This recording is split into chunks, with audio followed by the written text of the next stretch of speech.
earn more money but too busy to start a side hustle? Do it the right way and teach your money to make more money for yourself, even when you're asleep. Dale Corpus will show you just how here on the School of Cash Flow. With his entrepreneurial mindset and extensive experience in real estate and finance, Dale will help you become a responsible, strategic, and passionate passive real estate investor.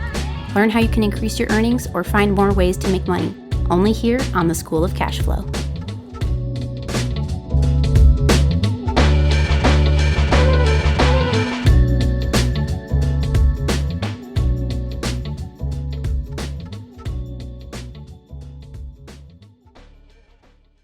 So good afternoon and welcome to the School of Cash Flow podcast. I'm the host, Dale Corpus.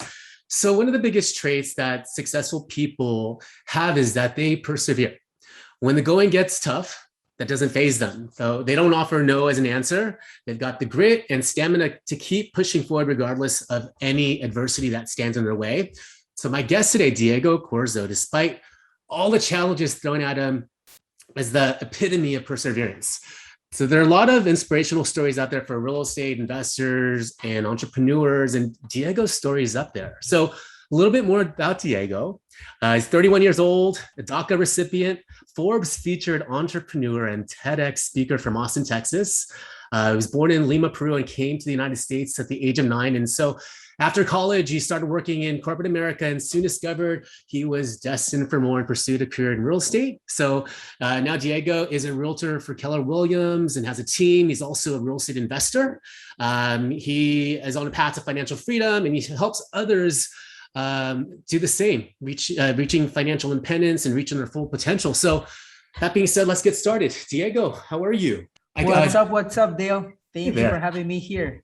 Yeah, well, I appreciate your being on the story. So you have a quite an impressive bio. So tell me more. What's your overall story? How did you get into real estate? Yeah, man, it's been a roller coaster, especially coming from like the background that I have, which is being a dreamer and a DACA recipient, right? Which basically means that I am undocumented. I don't have papers at the moment, but I am allowed to be here, work, and drive, basically. But the journey into getting in real estate for me started after a few obstacles. Like at 15, I found out I couldn't drive legally, right? I couldn't drive. I couldn't get my driver's license. At 18, found out I couldn't qualify for student loans and financial aid. And at 19, I found out I couldn't work. And when I was 21, one of my best friends, Pascal, who's in GoBundance, he threw me this book called Rich Dad Poor Dad. And he's like, dude, you have to read it. So I read that book and I learned two things: that you can either trade your time for money or you can make your money work for you. So from that perspective, I knew that, okay, in the future, I want to build wealth by making my money work for me. And it happened that in that book, they talk a lot about real estate. So I happened to be like, okay, you know what? I'm just going to invest in real estate. So after, again, a few ups and downs and a lot of lenders telling me no because of my immigration status, I was able to buy some properties. I was able to get started. One of my first house hacks that I was able to buy, I bought a 4-bedroom home, rented out the rooms, lived in the master, and lived for free. And basically that allowed me to keep my expenses low and continue investing the rest. And now I have a portfolio of around 43 doors. Like you mentioned, I'm 31 years old, but it's been a crazy journey from that perspective. Okay, got you. So where was your first property? So it was a house hack. Where was it located in? Was it already in Texas? The house hack was in Austin, Texas. Okay. Yeah. So I grew up in Florida, and I moved after college. That was when Obama passed the executive order called DACA that allowed me to finally work and drive.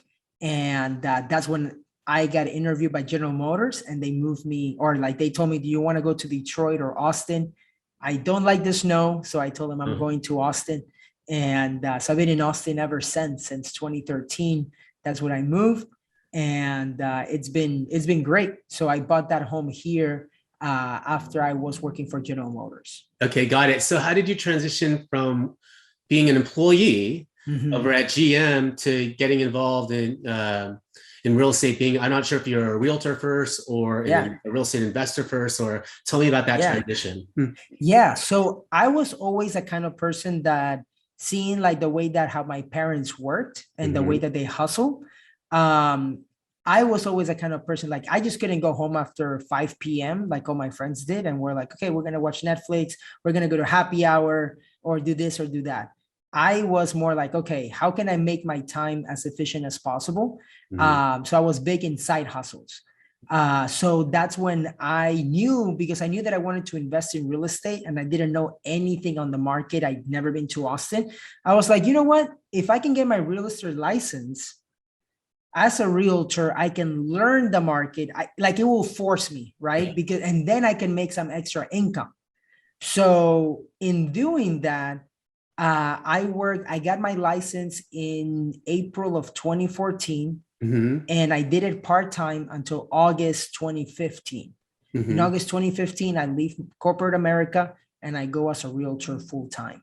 And man, that's been a crazy, crazy journey too, because I've gone from selling 6 homes in 1 year to 56 homes last year. And this year, I'm probably going to sell around 60.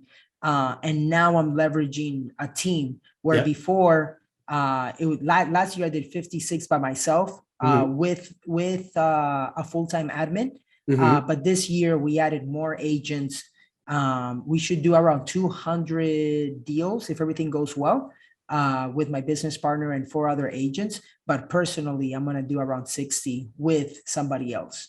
Got it. I mean, we're both realtors. I'm a realtor in the San Francisco Bay Area. You're a realtor over in Austin. And it's like, my market's a feeder market to yours, since a lot of people from California are moving out of there.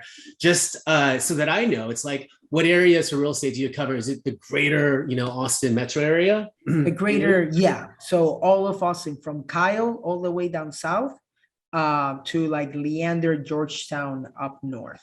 Okay. And I know you do house hacking, obviously. I take it, do you teach a lot of your clients, or do a lot of clients that I take it a lot of your clients are investors, and do you teach them house hacking, for example? Yeah, a lot have been on the real estate, on like the house hacking side, especially from when my Bigger Pockets podcast went live in 2019. That changed my life. It gave me the opportunity to, I had a lot of people reach out and then like to house hack. So I was able to help a lot of house hackers in 2020. But it also gave me the opportunity to take my Instagram and my brand to the next level, where now and thankfully, I build my business through referrals. So I don't market on Zillow. I don't spend any money on the marketing side. It's just my brand, my social media, my Instagram. And so my story is the thing that attracts that potential client, both from the house hacking side, but also other investors, other realtors that refer me clients. It's been a crazy journey, but this year, for example, I have helped less house hackers, but I've been able to work with a lot of other investors too, and first-time home buyers. Okay, got it. Just since I'm not as familiar with your market, what's the Austin real estate market, just like in general right now? Man, so the market shifted completely crazy between January, February. Like, I think that everybody and their mother had a goal to move to Austin in the first quarter of January. Of 2021, especially from California. Right. It was crazy from the perspective that there were offers that I will submit, or I will call agents. Yeah. And we were offered like number 20, 30. There was one that we were going to be, there were 90 offers. Now they price a house really low. And I was like, why would they do that? So they got 90 some offers. And I was like, well, last year, 6 months ago, they could have gotten that. But fast forward like 6 months later, 100,000, it was 100,000 under market, but it was because it was priced at months like 6 months ago. And what ended up happening right now is we have seen a 30 to 40% appreciation from 2020. And, but there's a big but, in the last 60 days, I would say the market has slowed down a little bit to the point that back in April, May, everything was selling in one weekend. Anything that would be good, everything was selling in one weekend, which was insane because of the fact that people were bidding. It was normal to bid 80 to 100,000 over asking or even more. And like that was the norm. If you don't have that much extra, you cannot compete, right? But now it has been from the perspective that now it has changed a little bit. And now a home might sit on the market for 2 weeks before it gets an offer. So it's still a hot market, maybe 3 weeks. Yeah. But it has slowed down from the amount of offers that it would get. Yeah, I noticing on the Bay Area side, I still notice that the detached single family market is still super hot, easily 10 plus offers. The people are valuing, the lot size and land and all that kind of stuff too. I've noticed more of a slowdown, more so on the condo townhome side. And it's just like, obviously both of our markets are fueled by the tech economy too. And it's just like out over here, I mean, a lot of times the buyers here have to be as aggressive. It's just a lot of times on the single family home side in the hotter neighborhoods, it's expected that just to be able to stand a chance to get their offer accepted, they're waiving all of their contingencies up front.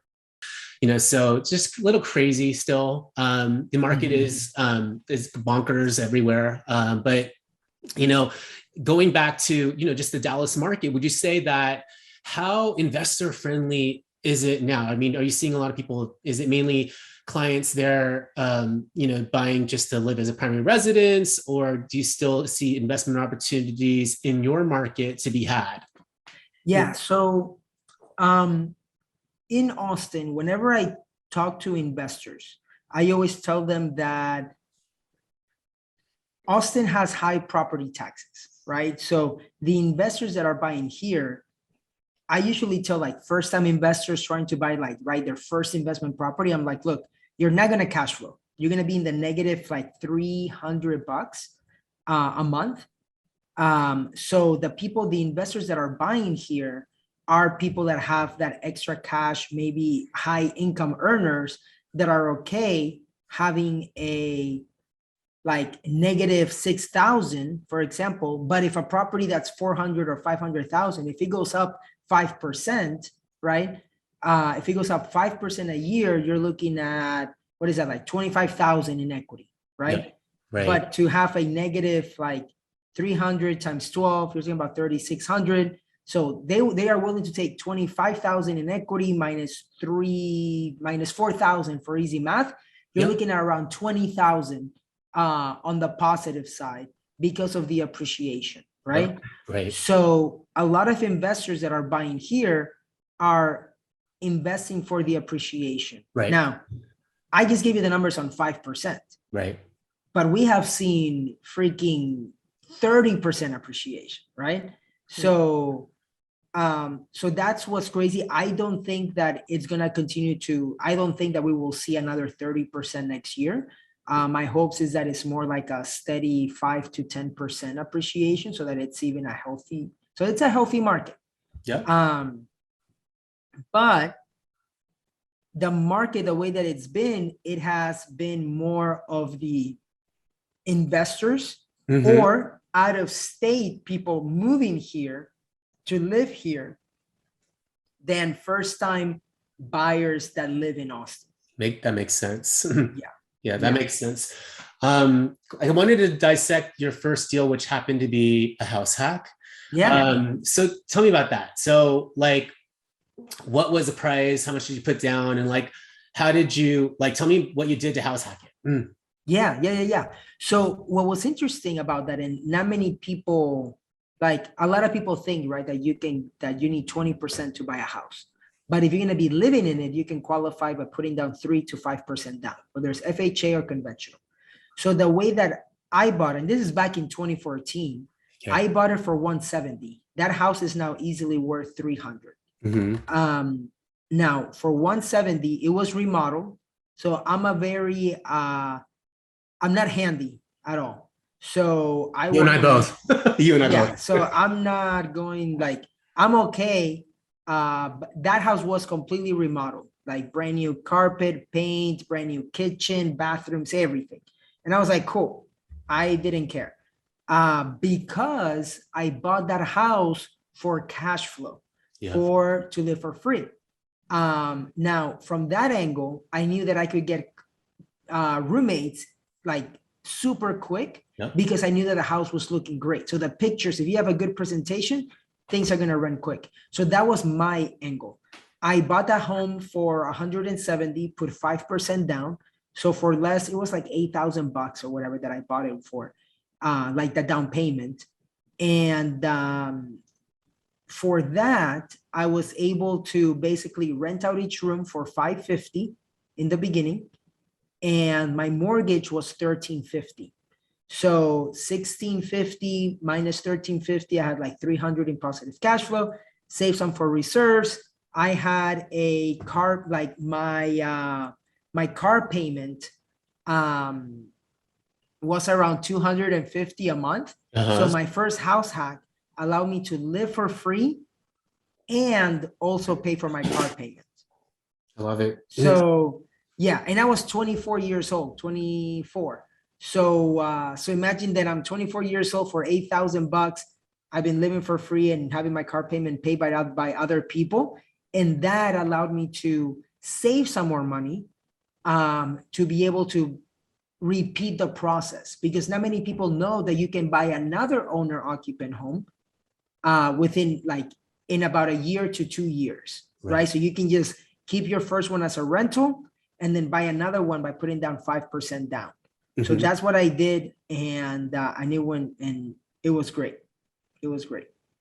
No, that makes sense. House hacking, the numbers work really great when you're able to rent room by room versus renting out, just the house altogether with a single family or whatnot. So along those lines, though, on that note, I wanted to ask you, I mean, you probably how'd you find these tenants online? I'm guessing. I mean, what did you use to screen these folks? They're going to be living in your home and they're complete strangers. And how did you know they're going to be able to pay, Yeah, for sure. So especially because like I found them on Craigslist. Yeah. So it was a little bit weird because basically I did an ad on Craigslist. You never know who you're going to find on Craigslist. Yeah, exactly. But I made the ad sound like, so I made it look as like, this house is super close to General Motors, Samsung, Dell. So I made it perfect for like maybe that type of tenant that I was looking for. Yeah. I mentioned all of the companies that were around there so that anybody that's also young, that's looking, that maybe works at Dell, Samsung, General Motors, whatever, they'll be like, oh, nice. Cool. Yes, that's right. I work. So I got them to say yes multiple times in my ad. And I broke it down: proximity to things to do, proximity to jobs, a little bit about me and what I would want in the potential tenant, right? That allowed me to get good people that will call and be like, hey, I actually work for Samsung. I saw your ad. Or, hey, I work for Dell. I saw your ad. So that was pretty cool. And I did a background check through cozy.co at that time. Now they got bought out. Now it's owned by apartments.com. Okay. But through Cozy, I was able to do a background check. And then they had to choose whether they paid me on like through Venmo, PayPal kind of thing, or through Cozy, they could pay me as well. So that was pretty good. And the background check, I did that. I got a copy of like it did a background check on their credit and also their history. And I got a copy of their last 2 pay stubs, copy of their ID. And then I just asked them a couple of things based on like, when I did the walkthrough, I would ask them a few things like about their schedule, what they do, what they like to do for fun. I didn't want any pets. So that was also, hey, no pets. But that allowed me to get quality tenants, especially if I'm saying that like, hey, it's close to these corporations. That makes sense. So, regarding that first home that you did you keep that home when you got your second home then? Okay. So just trying to understand the progression. Yeah. So tell me about the second home then. Yeah. So basically what happened was I was able to buy another house. I believe that one was 195. And I was able to, so I was renting out each room, right, for 550. By the time that I left, I think I was renting each one now, or like two for 600, but I was able to rent out the master for 750. Okay. And so imagine I'm already cash flowing like 250 plus that 750. And now I'm cash flowing $1,000 a month from a property that my down payment was only 8,000. So then I repeated the same process in property number 2. That one was also in North Austin, and I did the same thing. 4 bedrooms. I lived in the master, rented out the other 3 rooms. By the time that that happened, I had one of my buddies, Pascal, who's in GoBundance again. He was like, "Hey, dude, would love to. I have some money. Is there an opportunity that we could partner up, so that?" Because he saw the numbers that I was doing, and he's like, "Holy crap, I won! Like, there's an opportunity there where you can rent out each room for, imagine, 650, right, or 600, let's say." Right. So now you're getting a house for 3 rooms, 600. That's 1,800 plus another 750 or 800. Now we're talking about what was it? 1,800 plus 800.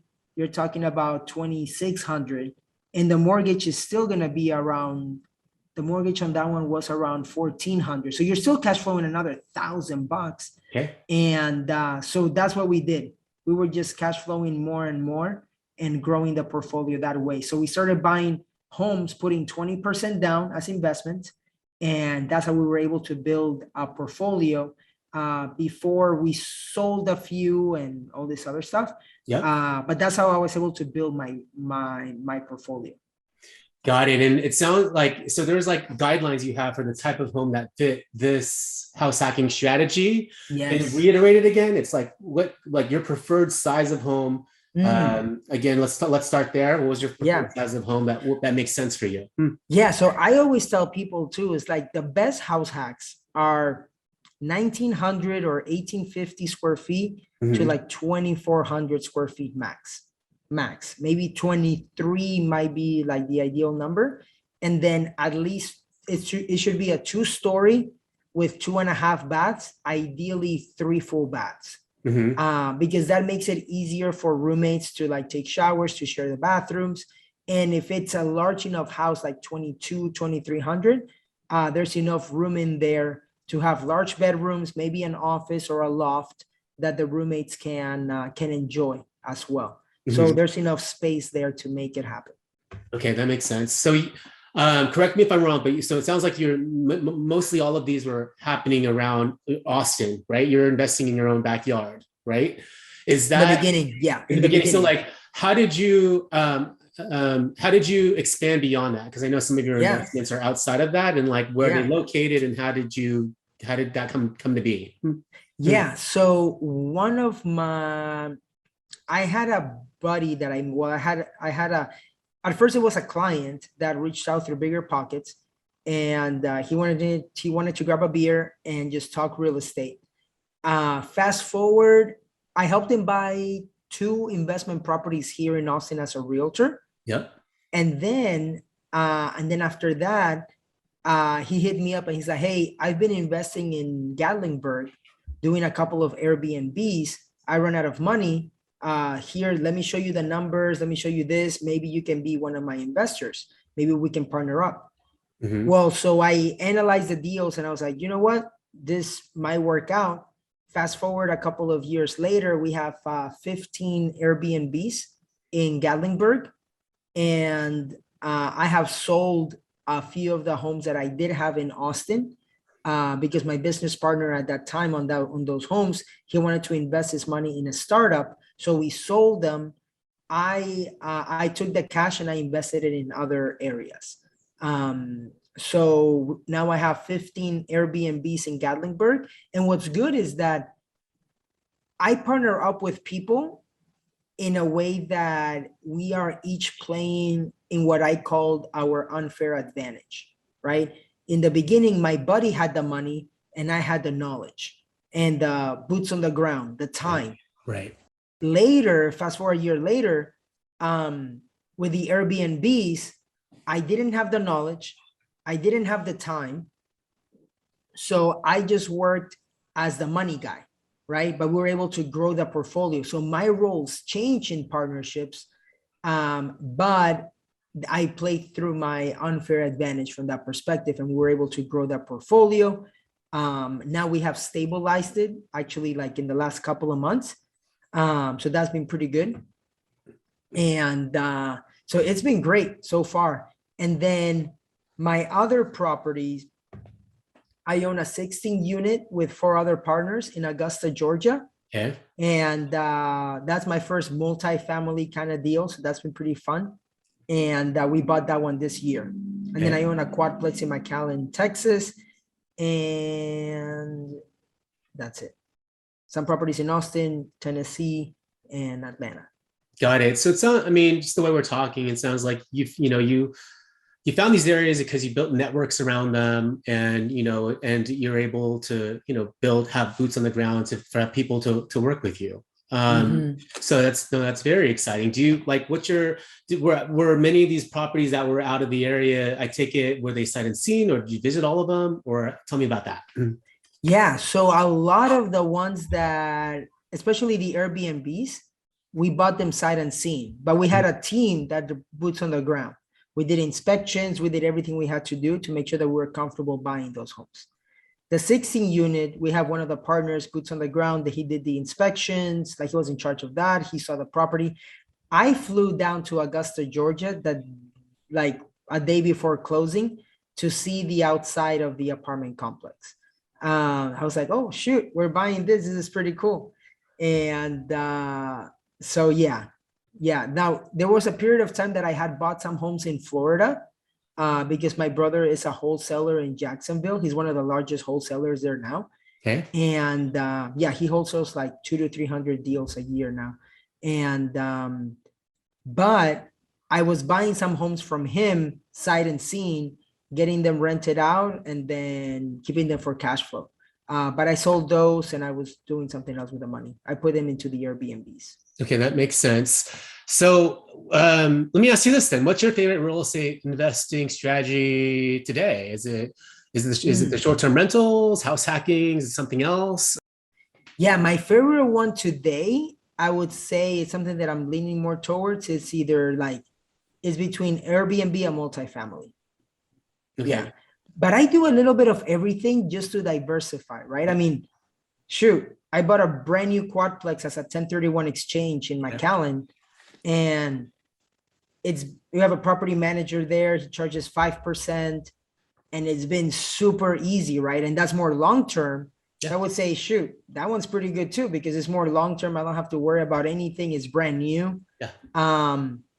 So it just depends what stage I am on. But the ones that I have the most fun or that I enjoy are, for example, the ones that I work with my friends. Okay, that makes sense. It's a nice collaborative effort, and you get to work with people you already know, like, and trust. Yeah, and we're working to our expertise, right? Yeah. Like, for example, in the 16 unit, we had one of the partners, he's the boots on the ground. His name is Philip. We have Tiago, who's the numbers guy. He analyzes all of the deals. And then we have Felipe, Christian, and myself, who are we're like the money, like for sure we can find the money to make the deal happen, right? So, so from that perspective, we are the ones that, hey, it may look like a good deal. The 2 other people may have some money, but they play to their roles, which is like analyzing the numbers, being boots on the ground, and then the other 3, us, we're able to make sure the deal closes. Yeah. Everybody has their own specific role. And I love the fact that everybody's got a lot of synergy. I mean, let's even just talk about that. Did you meet all of these folks also through GoBundance, or was it something else? No. So I have a mastermind group called Rat Race to FI. Okay. Rat Race to Financial Independence. And it happened that all of us are within that mastermind community. Nice. And so that was pretty cool. Just through that mastermind group, through that community, we've been able to build a lot of relationships and be able to build partners. Yeah. I mean, speaking of relationships, real estate's really all about relationships in general. I mean, that's one of the reasons why I joined GoBundance. I mean, I met you through GoBundance. I mean, I wanted to even talk about GoBundance. I know you've been there. You were there from almost like the initial start. Yeah. I mean, tell me about that. How has GoBundance changed your life? Do you feel like it was a blessing, or how did you even find about a GoBundance? Let's just talk about that. No, yeah, GoBundance for me has been a life-changing experience, right? Because I'm 31 now, but I found out about GoBundance back in the day, like 2014. When I was 23 years old, I listened to a podcast with an interview with a guy named Pat Hyben. And in that podcast, he talks about a mastermind group that he had called GoBundance, right? But the importance of surrounding yourself with like-minded people, and why having a peer group that will challenge you, that can take, like, that has great conversations, can take you to the next level and have accountability. So I was like, oh my gosh, like, I really want to learn more about this. So I followed them online. I followed Pat Hyben on Twitter. So I reached out to him on Twitter. I'm like, hey, Pat, can you tell me more about GoBundance? And later I found out that it was for millionaires. And he says, hey, GoBundance is a tribe for entrepreneurs that like to age-define health, accountability, financial independence, relationships, contribution. I was like, man, I want in. So I went to the website, fill out a form, and a guy named Tim Rode gives me a call. As we're going through that process, he says, hey, we're going to have an event in August of 2014. Let me see what the guys say about, like, see if you can come. We'll see. I'll be in touch. I was like, okay. And then a week and a half later, Tim calls me and he's like, Diego, if you want to come in August, you can definitely come. Just know that you're going to be one of the only ones that's not a millionaire, but you're welcome to come. And I was like, oh man, all right, let's do it. So I put it on a credit card. I was 23 at the time, and I went. I go to David Osborne's house. I had no idea what I was getting myself into. David Osborne at that time was worth 40 million. Now he's worth over 160. And I'm in like, we're in the living room with like 10 other guys, 12 other guys, and everybody's introducing themselves. And it's like, you have David at 40 million. One guy is like 5, 10, 2 million, whatever. And they come to me and I'm like, my name is Diego. I'm 23 years old. I'm a software developer at GM. I just became a realtor and my net worth is 25,000. And they were like, who the heck let this kid in? Why is he here? And, but at the end of the weekend, they pulled me out to the side and they said, Diego, we created GoBundance for millionaires, but we want to help you out. Will you be our first apprentice? And I was like, heck yeah, let's do this. So I became the first like mentee, the first apprentice from that perspective. I helped them out a bit on the tech side for a little while. And man, my life changed. And I did everything that they told me to do. 2 weeks later, I was flying out on a private plane with David Osborne to run a Spartan race, hang out with them and the guys. And I was like, oh my gosh, this is insane. Because I started from like zero, right? Like at 22, I couldn't work or drive. By 23, I was able to buy my first property. And at 24, I'm on a private plane with a millionaire. So I'm like, holy crap, this is amazing.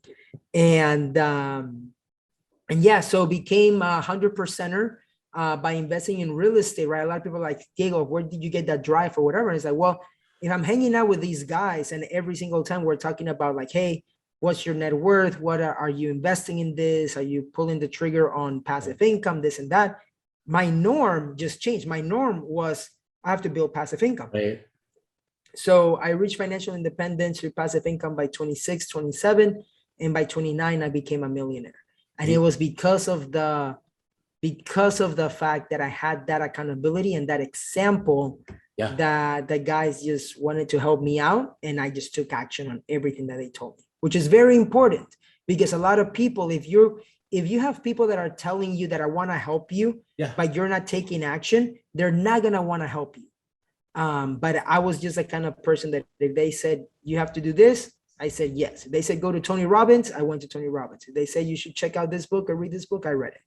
Yeah, you were taking the advice to heart. You know what I mean? So now what I love about GoBundance, and I still consider myself a freshman and my year mark is in December, is it really resets that internal thermostat. And, you know, you have a kind of like a new higher baseline and just like, wow, everybody's doing all of this. I'm not doing enough, you know? So Exactly. it's just amazing, like the relationships and just what everybody's doing. And it just rubs off on you in a very, very good way. A lot of personal growth, and both with business and even just you know, and just everything all around, which I love. So, tell me more. It sounds like you even have your own, speaking of mastermind, since GoBundance is a mastermind, you even started your own mastermind, right? When did you start that? Yeah. So after I was featured on Bigger Pockets, I had a lot of millennials that reached out and were like, holy crap, Diego, like I'm a DACA recipient too. I'm a first generation immigrant. Or, hey, Diego, like I want to start house hacking too. Your story is great. So I had a lot of people that reached out. So I partnered up with somebody else that was also a millennial. His name is Felipe. Partner up with him, and we were doing live Instagrams for free, just answering people's questions, because we had so many people that would reach out in our DMs. Like, hey, Diego, I heard about your story. Here's my situation. What do you think? So we're like, okay, we need to do something. So we would just do lives and just answer people's questions. And then from there, we turned it into Zoom calls. And then from there, we turned it into a mastermind group. And now we have around 120 members in the community. We've done retreats for like 25, 30 people. And now we're going to do our first Red Race to FI event in December here in Austin. We're going to have around 100 people. We're going to have speakers. It's going to be freaking amazing. Nice. But it's been by building a community for people that are hungry for accountability, that want to invest in real estate. Got it. Well, speaking of speakers, your bio says you're a TEDx speaker. I mean, like, have you always had the gift of public speaking? And what was your speech? What was your speech about? Yeah, no, I was the kind of guy. So I used to stutter when I was a kid a lot. I still stutter sometimes now. But when I was a kid, like middle school, high school, I would skip classes sometimes to not speak. And it wasn't until I met the GoBundance guys and I went to Tony Robbins that I got the confidence, and I was like, okay, you know what? Even if I stutter, I'm just going to go for it. And I put myself in situations, like I'm a big believer in, like, you have to, in order for you to grow, you have to become comfortable with being uncomfortable, right? So I went in and I joined a speaker mastermind for like 6 people. I paid a speaking coach and I was like, let's do it. And it turns out that once 2 or 3 people were getting into TEDx talks, right? Again, your peer group, it just became the norm that everybody in that group is going to be a TEDx speaker. So I started applying, and I made my TEDx talk on, can the American dream be achieved when you're not American? So I shared my story of me achieving my version of the American dream, even though I don't have a green card and I'm not a citizen, and I don't have a citizenship, right? Just saying how, hey, look, I came here from Peru when I was 9 years old.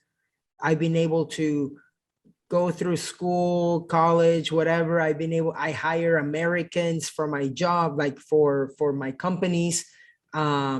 I provide housing for Americans, and then me achieving what I've been able to achieve. I share that I have achieved my own version of the American dream, even though I'm not American. Yep.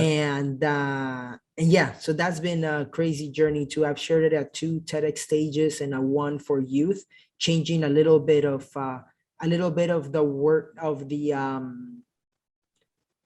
one is called, like, can the American dream be achieved if you're not American? So because I talk a little bit more about the political side. And then on the 1 for kids, I talk about the power of questions, right?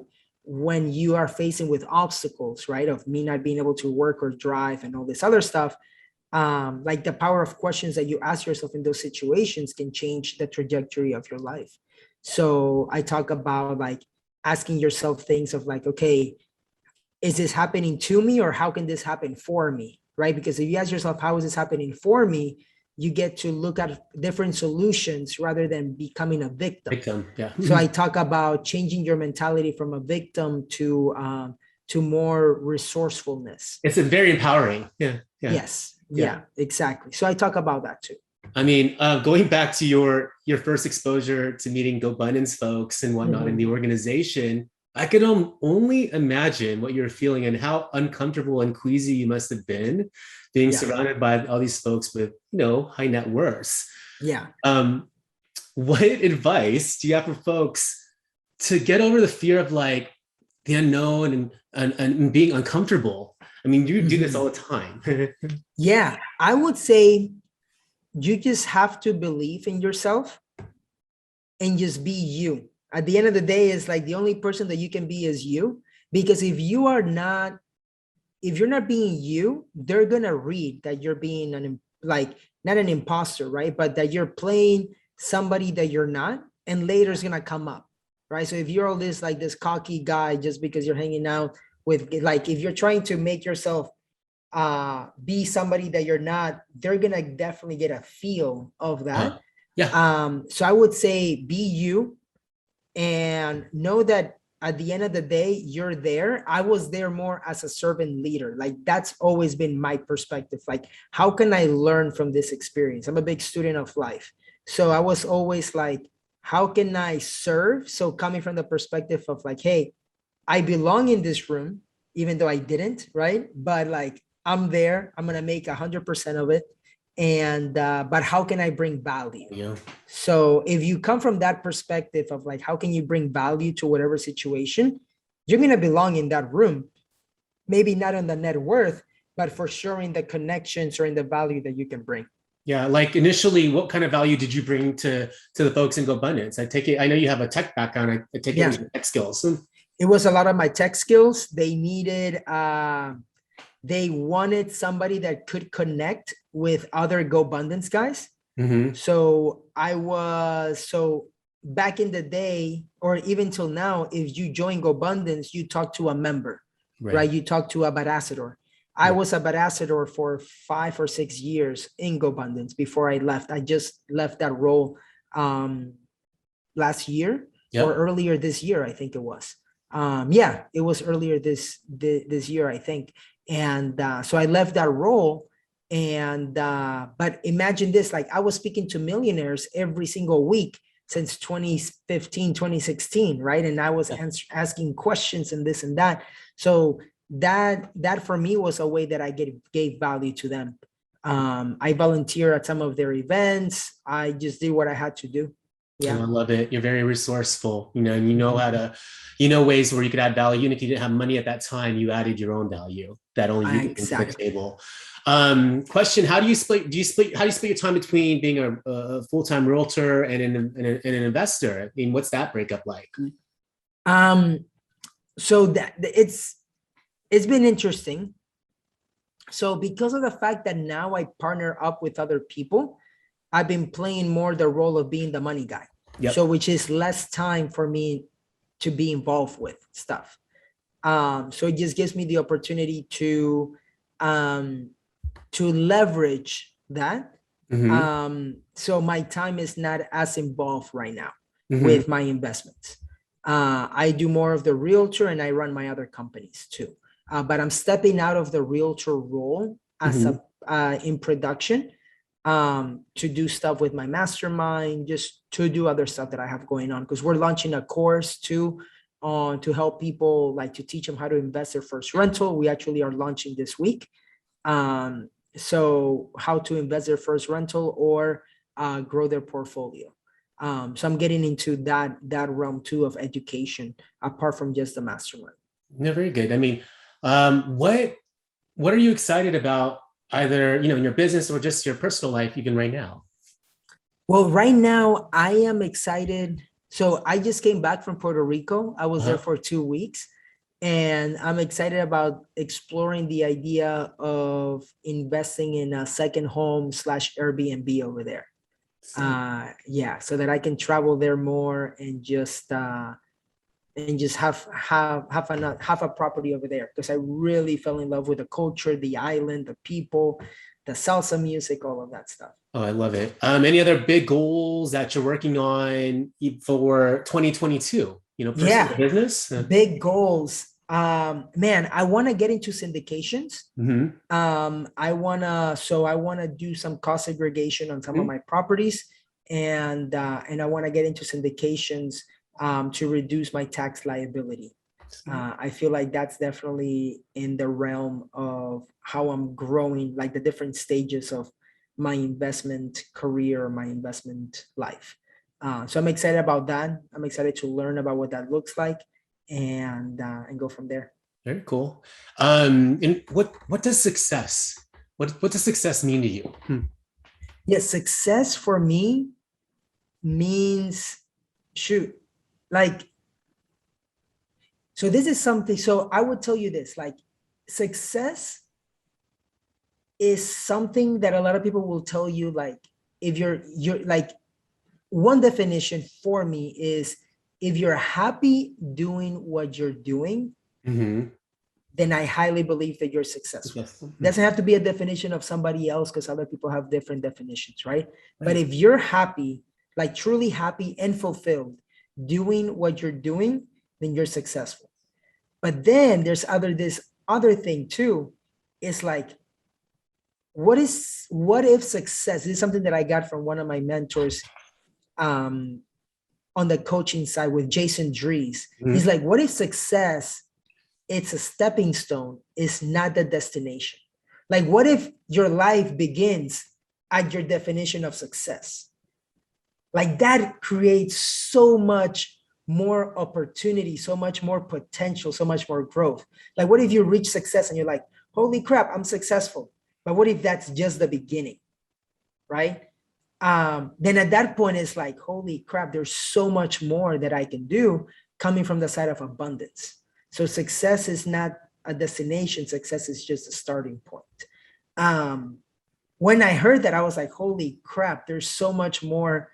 Not that there's so much more to accomplish, to work for, right? But it's just so much like if that's true, if you take that as your truth or your reality, it's like, what else can you accomplish? Right. And what else can you give, to the rest of the world? I mean, it's like, that's amazing. I haven't heard it. I haven't heard that before. And just, it's giving me now, like, different perspective. And like, that's amazing. It's like, we have so much potential is what I'm saying. Along the lines of success, I wanted to ask you, what's your unique gift, your superpower that's contributed to, you're achieving all your goals this far? Yeah, I would say building connections and resourcefulness. Good. And how can someone get a hold of you? The easiest thing is going to be through Instagram. They can follow me at Real Diego Corzo, or they can also go to the website radrace2fi.com, and they can learn a lot about me there. They can check out about the Mastermind, what I do, all of that stuff. Okay, cool. Well, that's amazing. So, Diego, thanks for being on this episode with me today. Of course. That's all the time we have. I really enjoyed this conversation. Everybody follow Diego on Instagram. Check out his Mastermind. He offered so much value, Diego, and I appreciate everything that you do. And to my listeners, thanks for checking out this episode of the School of Cashflow. And remember to leave a podcast review on iTunes, as it helps me attract even more guests just like Diego. So until next time, live life abundantly.